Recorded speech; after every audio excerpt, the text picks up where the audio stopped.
하나님 말씀 고린도전서 4장 1절에서 13절입니다.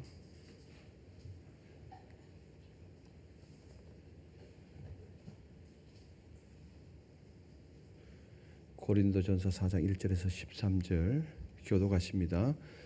사람이 마땅히 우리를 그리스도의 일꾼이요 하나님의 비밀을 맡은 자로 여길지어다.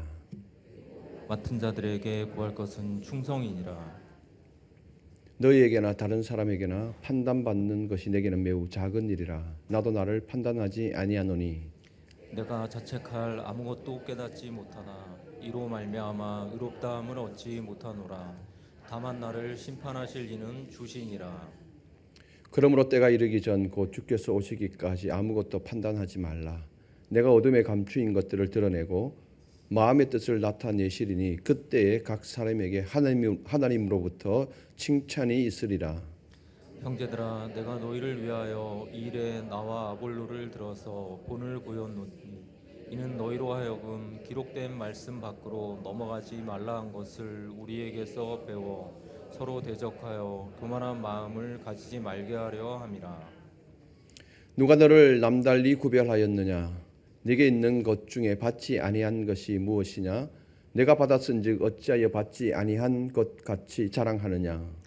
너희가 이미 배부르며 이미 풍성하며 우리 없이도 왕이 되었도다.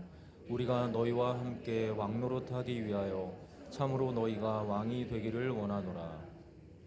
내가 생각하건대 하나님이 사도인 우리를 죽이기로 작정된 자 같이 끄트머리에 두셨으며 우리는 세계 곧 천사와 사람에게 구경거리가 되었노라. 우리는 그리스도 때문에 어리석으나 너희는 그리스도 안에서 지혜롭고 우리는 약하나 너희는 강하고 너희는 존귀하나 우리는 비천하여 바로 이 시각까지 우리가 줄이고 목마르며 헐벗고 매 맞으며 정처가 없고 또 수고하여 친히 손으로 일을 하며 모욕을 당한즉 축복하고 박해를 받은즉 참고 같이요 비방을 받은즉 권면하니 우리가 지금까지 세상에 더러운 것과 만물의 찌꺼기 같이 되었도다. 아멘. 주일 저녁 찬양 예배 나오신 판교성전과 삶의 처소에서 온라인으로 함께하고 계신 여러분들을 환영합니다.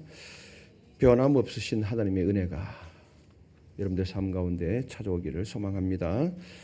하나님 미소 담아서 우리 좌우 앞뒤 인사 나누십시다. 집사님 보배이십니다. 권사님, 장로님 보배이십니다.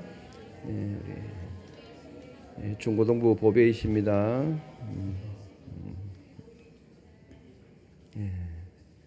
보면 볼수록 감사가 배가 되고 은혜가 배가 되는 우리 모두 보배가 되어가고 있는 중입니다. 할렐루야.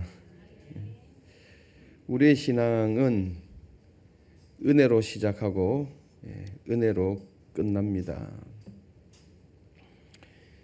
그런데 그 은혜를 흐르게 만들고 심지어 가리어 버리는 것이 있습니다. 그것은 다름 아닌 자랑입니다. 여러분 지금 핸드폰 다 가지고 계신데요. 뒷면을 보면은 사진을 찍기 위한 렌즈가 있습니다. 핸드폰을 늘 들고 다니다 보면은 이 렌즈에 지문이 묻게 되죠. 지문이 많이 묻게 되는데 그러면 날씨가 아무리 청명하여도 그 청명한 날 사진을 찍는다 해도 화면상 나타나는 사진은 뿌옇게 보입니다. 지문 때문에 그렇죠. 지문이 렌즈의 빛을 가리기 때문에 그렇습니다. 신앙의 세계도 마찬가지입니다. 주님이 주시는 은혜의 빛은 늘 충분하지만 우리의 자랑이 지문이 되어서 그 은혜의 빛을 흐르게 만듭니다. 자랑은 스스로 아무것도 아닌 것처럼 보이지만 사실은 은혜를 밀어내는 교만한 그림자입니다. 자랑은 하나님이 주셨다라는 것을 말하지 못하게 하고 하나님이 하신 일을 내가 했다고 말하게 만듭니다. 자랑은 하나님께만 돌려야 할 영광을 나에게로 굴절시킵니다. 그래서 자랑은 은혜를 가립니다. 고린도 교회가 그랬습니다. 나는 바울, 나는 아볼로. 사람의 이름을 자랑하다가 복음의 빛, 은혜의 빛이 가려지게 된 것입니다. 오늘 본문에서 바울은 고린도 교회의 자랑 문제를 다루며 세 가지 차원에서 자랑을 해체합니다.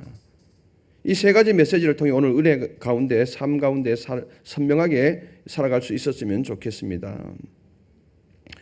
첫째 자랑은 내가 주인이 된 착각에서 시작된다. 내가 주인이 된 착각에서 자랑이 시작되어집니다. 바울은 고린도 교인들의 시선을 바로 잡습니다. 1절 다시 한번 보실까요? 사람이 마땅히 우리를 그리스도의 일꾼이요 하나님의 비밀을 맡은 자로 여길지어다. 아멘. 끝부분에 여길지어다 라고 하는 말은 회중의 인식의 태도를 개혁할 것을 촉구합니다. 그것도 지속적이고 반복적으로 너희가 지금 가지고 있는 이 인식들이 개혁되어야만이 은혜가 드러난다라고 지금 종용하고 있는 것이죠. 그러면은 그때 당시 고린도 교인들이 개혁시켜야 할 인식이 뭘까요? 사역자에 대한 생각들입니다. 베드로 아니면은 아볼로, 사도 바울 이러한 이 사역자들에 대한 인식을 너희들이 좀 개혁을 해야 된다. 그렇지 않으면은 교회로 들어오는 이 은혜의 빛을 가리게 된다라는 것이죠. 그 인식을 어떻게 바꾸라는 겁니까? 사람이 마땅히 우리를 그리스도의 일꾼이요 하나님의 비밀을 맡은 자로 여길지어다. 여기서 일꾼은 노예보다도 낮은 사회계층을 지칭하는 용어입니다. 여러분들 영화 배너를 보셨을까요? 못 보셨어요? 배너를 보면은 대부분은 보셨겠지만 못 보신 분들은 한번 보시기를 바랍니다. 배너를 보면 배너가 나중에 이제 노예가 되어지잖아요. 근데 그 배의 최하층에 내려가서 노를 젓지 않습니까? 그에게 맡겨진 일은 오로지 노를 젓는 겁니다. 그 노를 저으면서 살로메를 생각하잖아요. 노를 젓는 일. 바로 이 노 젓는 자가 일꾼이란 의미입니다. 이 노예 중에서도 최하층의 노예를 뜻하는 거예요. 자기 뜻이 전혀 없는 철저한 종속입니다. 그러니까 맡겨진 그 단 하나의 일을 위해서 충성만 보여주는 자가 바로 이 일꾼이라는 의미입니다. 그러니까 사도 바울은 고린도 교인들에게 사역자라는 것이 바로 이런 모습이다. 너희들이 그렇게 자랑하며 떠들고 다녔던 이 사역자들이 바로 일꾼이라는 거예요. 노예보다도 일반 노예보다 더 못한 그냥 배 밑바닥에서 노만 져가는 그런 자가 바로 사역자다라고 그렇게 이야기를 합니다. 그리고 여기서 청직이라고도 그러죠. 사람이 마땅히 우리를 그리스도의 일꾼이요 하나님의 비밀, 이 하나님의 비밀은 바로 복음을 말합니다. 복음을 비밀을 맡은 자, 이 맡은 자는 청직이라는 뜻입니다. 복음을 전하기 위해서 불러주신 청직이라는 겁니다. 청직이는 주인의 집을 대신 관리하는 자이죠. 권한은 있지만은 소유권은 없습니다. 주인의 재산이 아무리 많다 할지라도 그 재산을 관리하는 권한은 있지만은 그 재산의 소유권은 없는 겁니다. 소유권은 누구한테 있는 겁니까? 다 주인에게만 있는 거죠. 그러니까 철저하게 책임만 있는 위치입니다. 이 욕먹는 위치죠, 사실. 잘하면은 주인의 재산이 불어나는 거고, 자기가 열심히 하면은 자기 재산이 불어나는 건 아니죠. 주인의 재산이 불어나는 거고, 못하면은 되게 야단을 맞는 거죠. 책망을 받는 거죠. 책임만 따르는 위치가 바로 이 청지기라는 거죠. 이 복음의 청지기는 자신의 메시지를 전하는 것이 아니라 하나님의 계시된 이 복음을 그대로 맡아서 충실히 전달하는 자임을 사도 바울은 강조하는 것입니다. 너희들이 나는 아볼로에게 속했고 바울에게 속했고 게바에 속했다 그랬지. 그러면 그 사역자들이 너희들이 인식하는 이 사역자들의 모습이 영광만 있는 것이 아니라는 거예요. 그들은 그 영광을 바라보면서 그렇게 떠들고 다니면서 누가 더 좋으니 더 나쁘니 이렇게 했지만은 너희들이 바라보는 이 사역자들의 모습은 바로 이거다. 일꾼이다. 청직이다. 라고 지금 강하게 지금 강조하고 있습니다. 바울은 철저하게 자기를 주인으로 생각하지 않았습니다. 주인의 뜻에 따라만 움직이는 청지기, 충성만을 요구하는 최하층에서 노젓는 일꾼으로 사도 바울은 생각한 것입니다. 실제 사도 바울은 그렇게 살았고요. 본인이 그렇게 살지 않았으면 이렇게 말을 하지 못했을 것이에요. 근데 사도 바울은 그렇게 살았거든요. 그러니 바울은 그렇게 많은 일을 하고도 당연하다고 생각했습니다. 바울이 자기 자랑한 거 봤습니까? 간혹 하다가 이런 말은 했지요. 나를 본받기를 원하노라. 예, 그것도 겸손해서 나온 거죠. 매를 맞아도 돌에 맞아도 거반 죽음 직전까지 갔어도 배가 파손되어서 조난을 당해도 사람들로부터 모욕을 당해도 사도 바울은 그러려니 생각했던 것입니다. 왜?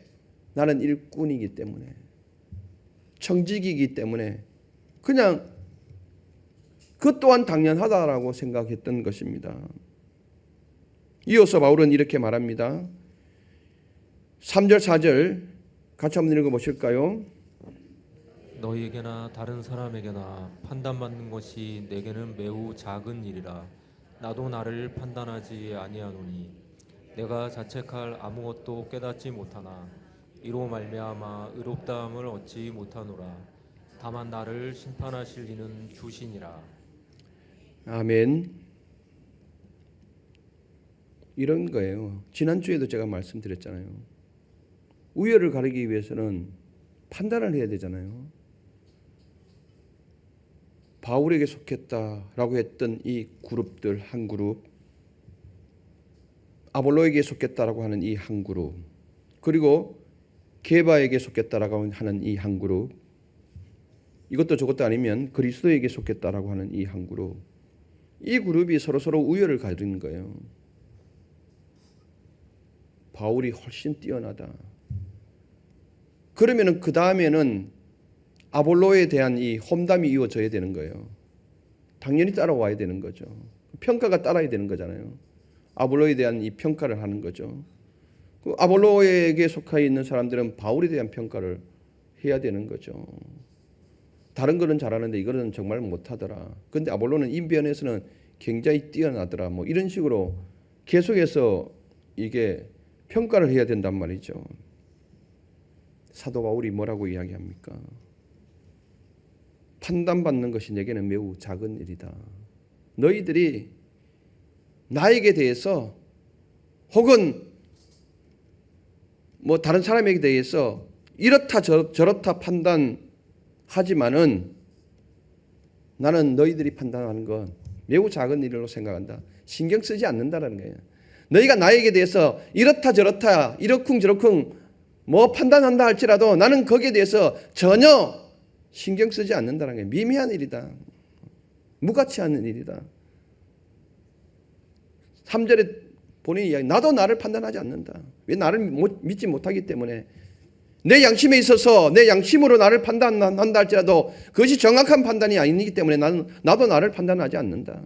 그렇기 때문에 너희들이 아무리 이렇다 저렇다 말을 한다 할지라도 나는 거기에 전혀 신경 쓰지 않는다. 왜냐하면 나를 판단하시는 이는 주님이시기 때문에 그렇다. 할렐루야. 여러분, 사람의 판단은요 하루아침에 바뀝니다. 세월이 지나면 또 바뀌죠. 제가 이제 말씀을 이제 계속 이제 보다가 미의 기준에 대해서 각 나라의 미의 기준에 대해서 찾아봤습니다. 다 똑같을까요, 다를까요? 예? 다릅니다. 다 다르더라고. 특히 한국은 이목구비를 중요시하고 갸름한 얼굴상을 중요시한다고 챗 GPT가 그렇게 이야기를 해요. 그러니까 여기 이 중에는 어느 나라에 가면은 엄청나게 대우받는 사람도 있고 어느 나라에 가면은 완전히 대우 못 받는 사람도 있습니다. 미의 기준이 다르거든요. 문화에 따라서 세월의 기준에 따라서 달라지는 거거든요. 사람의 판단도 마찬가지예요. 오늘 기분 좋으면 모든 것이 다 좋은 거예요. 근데 오늘 기분 나쁘면은 객관적으로 좋은 것도 다 나쁜 거예요. 그냥 그렇게 판단하잖아요. 배고플 때 시장 가지 말라고 그러죠. 배고플 때 시장 가면 다 주워 담습니다. 이것도 먹고 싶고 저것도 먹고 싶고. 그래 나중에 보면 다. 그러니까 시장은 배가 잔뜩 부른 다음에 가야 됩니다. 그래야 덜 사게 되는 거죠. 그래 마찬가지예요. 사람이 판단하는 것이 다 그렇다라는 거죠. 그러니까 사도 바울은 너희들이 이렇다 저렇다 말해도 나는 거기에 전혀 신경 쓰지 않는다라는 것입니다. 사람의 평가는 그다지 중요하지 않는다는 것입니다. 자신의 양심도 온전치 않아서 자신을 평가하지 않는데 결국 중요한 건 그날에 마지막 날에 우리 주님이 이 땅 가운데 다시 오실 그날에 주님이 하실 평가가 중요하다라는 것입니다. 그날에 주께서 감추인 것과 마음의 동기까지 밝히기 때문에 그렇다고 5절에 말씀하지요. 5절에 보니까 그러므로 때가 이르기 전 곧 주께서 오시기까지 아무것도 판단하지 말라. 그가 어둠에 감추인 것들을 드러내고 마음의 뜻을 나타내시리니 그때 각 사람에게 하나님으로부터 칭찬이 있으리라. 마음의 뜻, 어둠에 감추인 것. 그러니까 그때가 되면은 주님이 평가를 하시는데 주께서 감추인 것과 마음의 동기까지 생각까지 품고 있는 여러 가지 감정들까지도 다 밝히실 것이라는 겁니다. 그래서 각 사람에게 그에 따라 상응한 칭찬도 있을 것이고 심판도 있을 것이다 라고 사도 바울은 말합니다. 사랑하는 여러분, 자랑은 내가 주인이라고 착각할 때 생깁니다. 주인이신 하나님을 잊고 맡겨주신 것을 내 것인 양 말하고 성취를 내 공로인 양 드러낼 때에 자랑은 싹이 터서 자라나게 되는 것입니다. 그러나 기억할 것은 우리는 일꾼입니다. 일꾼. 노예 중에서 최하층 노예라는 것이고 청직이라는 것입니다.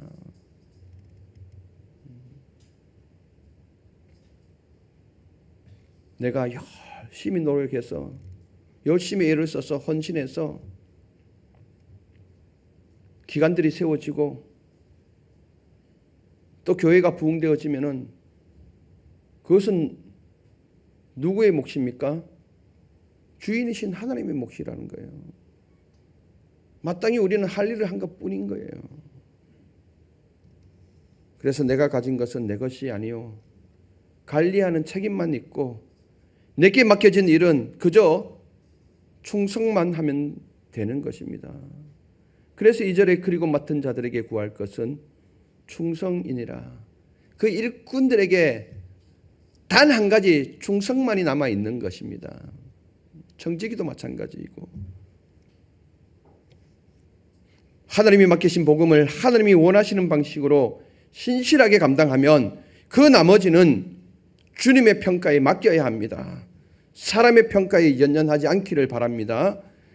내가 얼마나 오래 신앙생활을 했는지, 얼마나 많은 헌신을 했는데 얼마나 중요한 자리에 있는데, 그러나 이 모든 것이 주님의 손으로부터 나왔기에 우리는 자랑할 것이 아무것도 없다. 내 것은 아무것도 없다. 청지기가 바로 그것입니다. 아무것도 없다. 다 주인의 것이다. 모든 것이 주인의 것이다. 둘째, 자랑은 받은 것을 잊은 마음에서 싹이 납니다. 받은 것을 잊은 마음에서 싹이 튼다는 거예요. 자랑이. 바울은 자랑을 없애는 매우 간결하고도 강력한 질문을 던지죠. 7절 한번 읽어보실까요? 7절 다 같이요. 누가 너를 남달리 구별하였느냐? 내게 있는 것 중에 받지 아니한 것이 무엇이냐? 내가 받았은즉 어찌하여 받지 아니한 것 같이 자랑하느냐? 아멘. 누가 너를 남달리 구별하였느냐? 고린도 교회의 교인들은 스스로 특별히 여기는 태도를 가졌던 것 같아요. 차원이 달라. 너와 나는 차원이 달라. 이렇게 생각했던 것 같습니다. 근데 사도 바울은 이렇게 이야기하죠. 지금 네가 갖고 있는 것, 이전에 받은 것과 지금 네가 갖고 있는 것, 이 모든 것이 너의 노력으로 얻은 것이 아니라 받은 것이 아니냐. 다 받은 것이 아니냐. 그런데 왜 자랑하느냐라고 지금 반문합니다. 여러분, 이 구절은 고린도전서 4장 7절은 어느 누구도 모든 자랑을 불가능하게 합니다. 자랑은 은혜를 잊은 자리에서 싹이 틔워집니다. 하나님이 주셨음을 잊을 때에 우리는 마치 내가 한 것처럼 말하고 내가 더 낫다고 느끼며 나를 높이게 됩니다.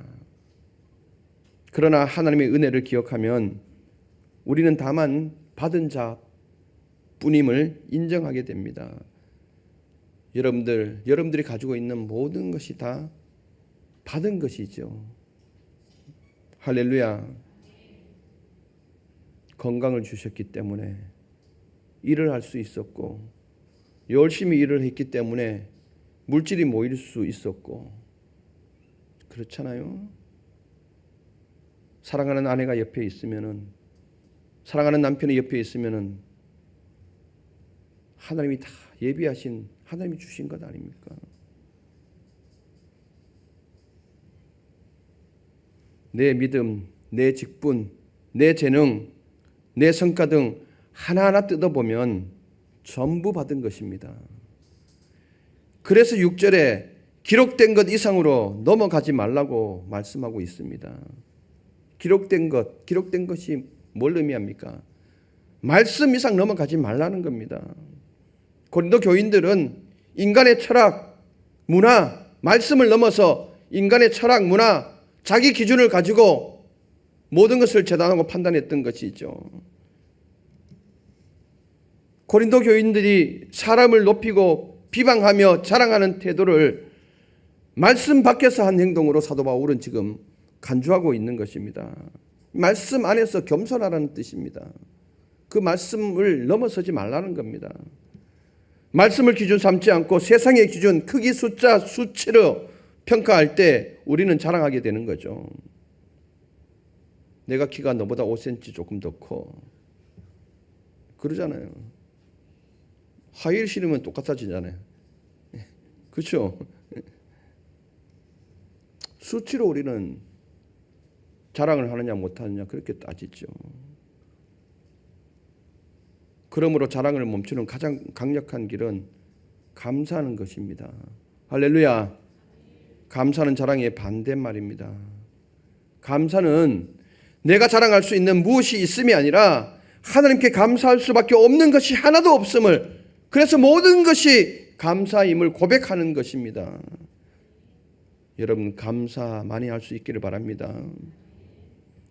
진짜 우리 교회에 오직 은혜로만 사시는 집사님이 계시잖아. 원준아, 누구야? 오직 은혜로만 사시는 집사님이 계셔. 누구야? 어?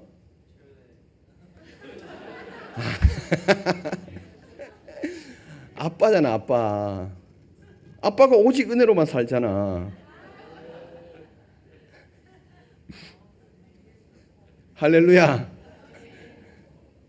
야, 맞췄으면 내가 좀 주중에 선물을 한번 뿌리려고 그랬는데 엄마 이름만 생각이 난 거예요. 그까지는 못 미쳤겠죠, 그죠? 예. 여러분들 진짜 감사하셔야 됩니다. 모든 걸 돌아보면 다 감사잖아요. 감사는 자랑을 멈추게 합니다. 그래서 감사 많이 할 수 있기를 바랍니다. 어떤 일을 했을 때 우리 이번 여름에 사역들을 너무 잘 감당했잖아요. 정말 유난히도 더웠던 여름날 땀을 몽글몽글 흘러가면서 주방에서 일하시는 분들 얼마나 수고했습니까? 우리가 이제 수고했다고 우리가 막 너무 수고 많으십니다 그러면은 우린 당연히 그렇게 이야기를 해야 되는 것이고, 그러면 그 말을 들었을 때 당사자는 어떻게 이야기를 해야 되는 겁니까? 하나님이 건강 주셔서 할 수 있었습니다. 하나님의 은혜입니다. 이렇게 나가는 것이 정말 귀한 공동체인 거예요. 셋째, 자랑은 십자가의 삶과 양립할 수 없다.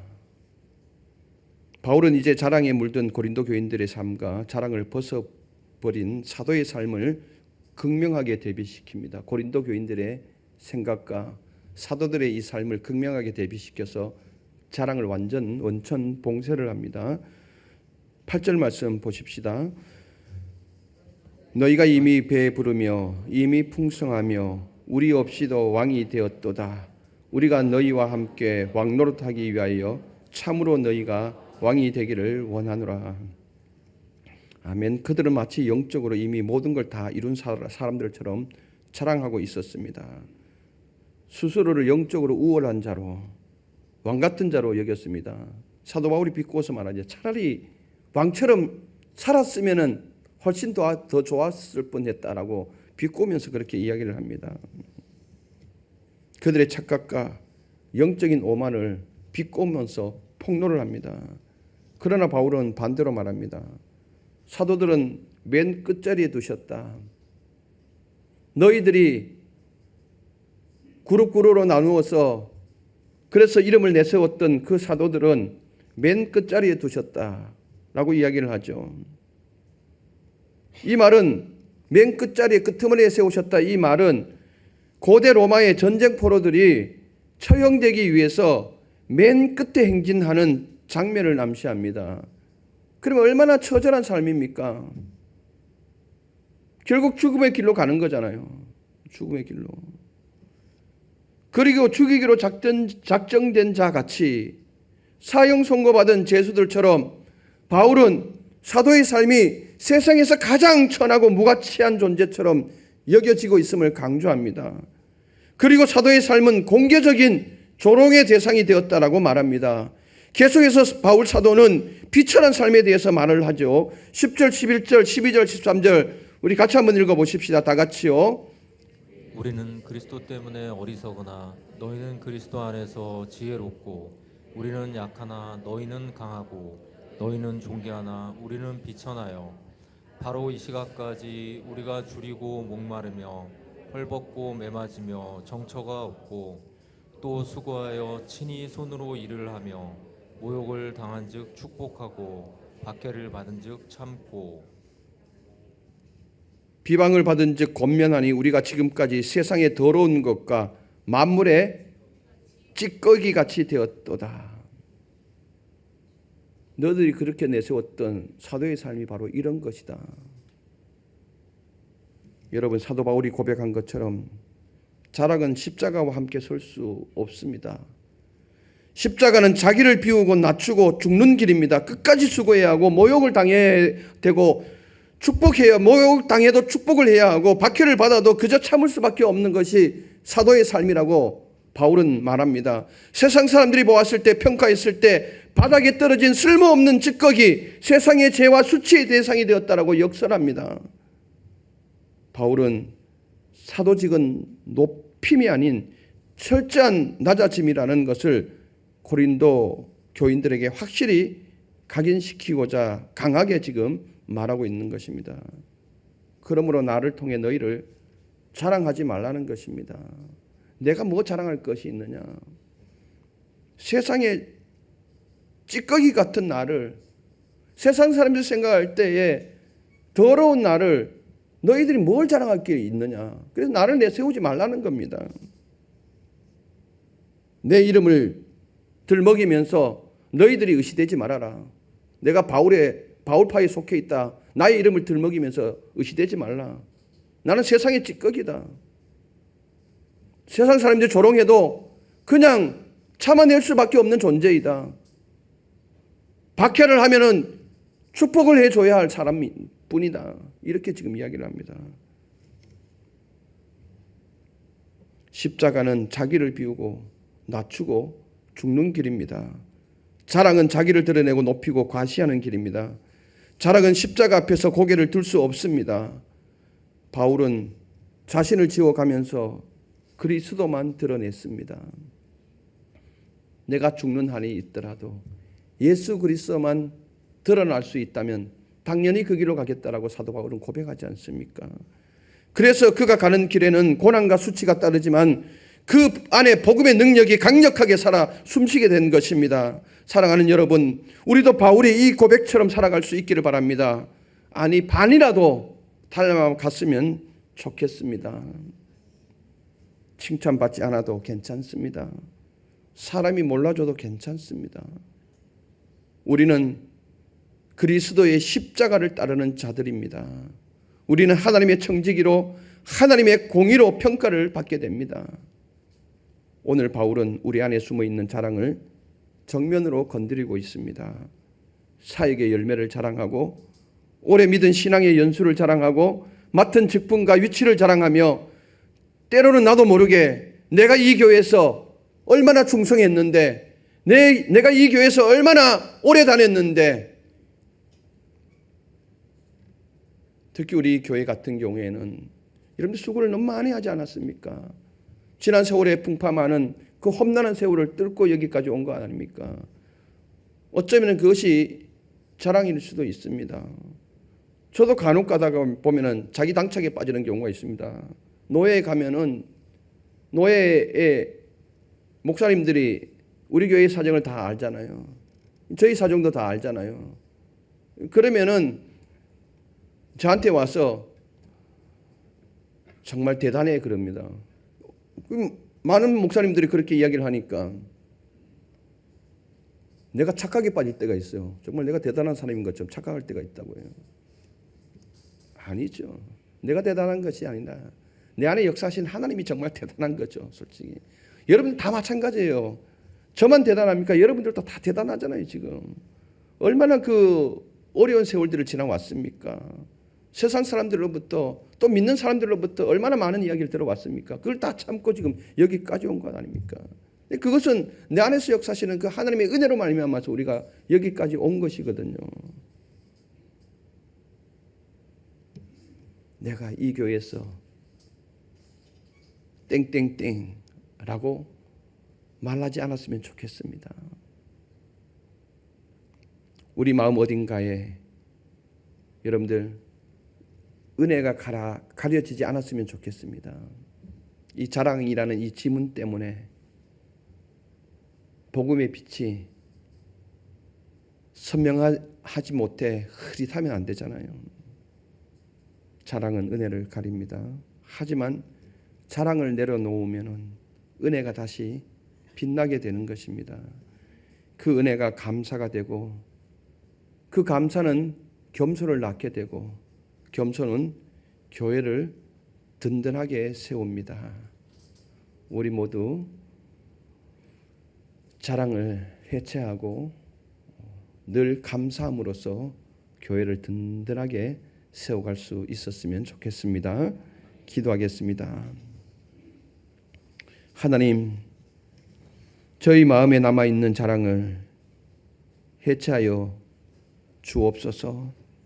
모든 것이 주께로부터 왔음을 고백하며 내게 있는 모든 것을 내 힘으로 얻은 것이라 말하지 않게 하옵소서. 모든 것이 주께로 받은 것이라고 고백하게 하옵소서. 사람의 칭찬이 아니라 주님의 칭찬을 소망하게 하시며 십자가의 방식으로 살아감으로 내가 아니라 그리스도만 높임받는 교회가 되게 하옵소서. 예수 그리스도 이름으로 기도드리옵나이다. 아멘.